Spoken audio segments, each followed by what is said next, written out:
never reaching your potential. That's it. That always falling short, always quitting before you're done, always procrastinating, always not doing the right thing. And then one day you're an old man. Yep. And you look back, God, I could have been great. Yep. Could have been great. So what keeps me going? I've quit several things. I know what's on the back end of fucking quit. It's a lifetime of thinking about why the fuck did I do that? My one skill is that I'll outwork anybody. You know, like I'll work harder. My mindset is so simple. I just want to get better. I want to get better and I want to work with great people. It's really simple. You just got to get out there and take a chance, even if it's unpaid work, whatever it is, it will lead to something better. So it's time to stay focused. It's time to decide clubs, partying, trying to fit in and socialize, rub elbows with everybody so people can stop calling you weird. Why are you so antisocial? Because I'm trying to get it. Why are you staying on the basketball court so much? Because I'm trying to get it. Why are you out there practicing in the hot sun when ain't nobody else out there? Because I'm trying to get it.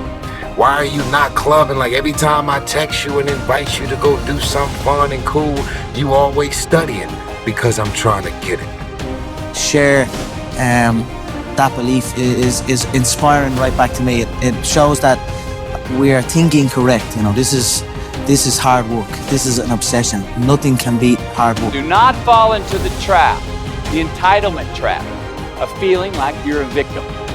You are not. Get over it and get on it. And yes, most things are more rewarding when you break a sweat to get them. If you're good at what you do, then it's not about time. It doesn't matter when you decide to pick up the mantle again. Well, you should be afraid of taking risks and pursuing something meaningful. But you should be more afraid of staying where you are if it's making you miserable. If something bad happens, something goes wrong, you've got to look into it and say, what can I grab out of this that is advantageous?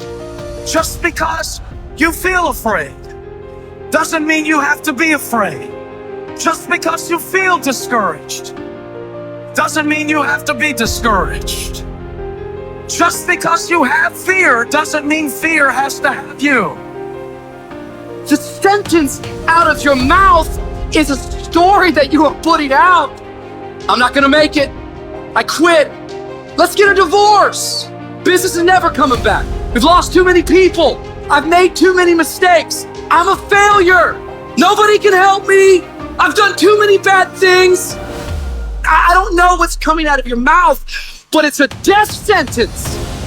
And as you continue to confess it and as you continue to declare it, well, don't be surprised when it becomes true in your life.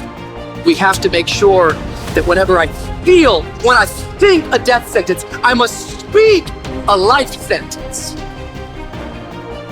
The most frustrating thing in the world for me is when normal people judge a man like myself on what it really takes to extract greatness from nothing. It takes every bit of who you are if you choose that route. So I need you to put some value, because if you put 120% value in it, 120% meaning in it, and you get 120% accountability on it, every single goal you write down is going to happen. Perform without purpose. Callous your mind. Armor your mind. The cookie jar. The accountability mirror. Shit that people can fucking use in their lives. Anything you could think of, if you could actually think of it, it means you can do it, right? Does that make sense? So if what you're hung up on is you just can't ever fathom that being true, then saying it may begin to form this it erodes this lack of belief that it's possible. Now, my problem is when people think that just saying it out loud is going to make it come true. That for sure isn't true. So your behavior is ultimately all that matters. So if you make all the right decisions, but you have, you absolutely think that it's impossible for you, but you still do the right things, you will win. The problem is that if you believe that it's never going to happen for you, you won't take the steps. And so when you look at how hard something is and you get partway down that road and you're like, wow, this is really hard. It's making me confront my insecurities. This does not feel good. And I don't believe it's possible anyway. Then why would you keep going? And the answer is you wouldn't. And so nobody does. And so everybody who believes it's impossible and encounters the difficulties that success will demand of everybody, they stop 100% of the time. And so by looking at yourself in the mirror and saying, I'm a genius, like all this stuff, it may function as some eroding mechanism to those entrenched beliefs that it's never going to happen for you. That would not work for me because there's a part of my brain that just screams, this is bullshit. Like, this is bullshit. So for me, I had to align with what do I believe to be true about humans? I needed to accept that I was average. That was a huge moment for me because I tried to believe I was special, and either luck of the draw or the fact that I really am average, I've always been around a substantial number of people that are smarter than me. Like literally everything, every niche I tried to find, I would always run into somebody better than me. And it was devastating. The breakthrough for me was to accept that I was hopelessly average and that was still going to allow me to be successful. As long as I do everything I can to do my best, then I feel pretty darn good about the effort. And sometimes I win and succeed, and sometimes I don't. But I always felt like if I didn't do everything I could to prepare, then that's when I had regret. And when I say life doesn't happen to you, it happens for you, I really don't know if that's true. I'm just making a conscious choice to perceive challenges as something beneficial so that I can deal with them in the most productive way. Keep pushing, keep pushing, keep pushing, keep pushing, keep pushing, keep pushing, keep pushing, keep pushing, keep pushing, keep pushing, keep pushing, keep pushing. He said, there is no dream that's too big. There is nothing that you could think of in your head that you can't do.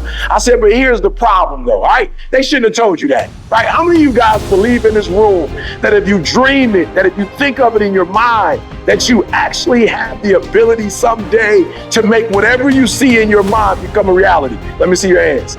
Good, I love it. I don't care what it is. You want to play basketball? I don't care. You want to go to the moon? Like, I don't care what it is.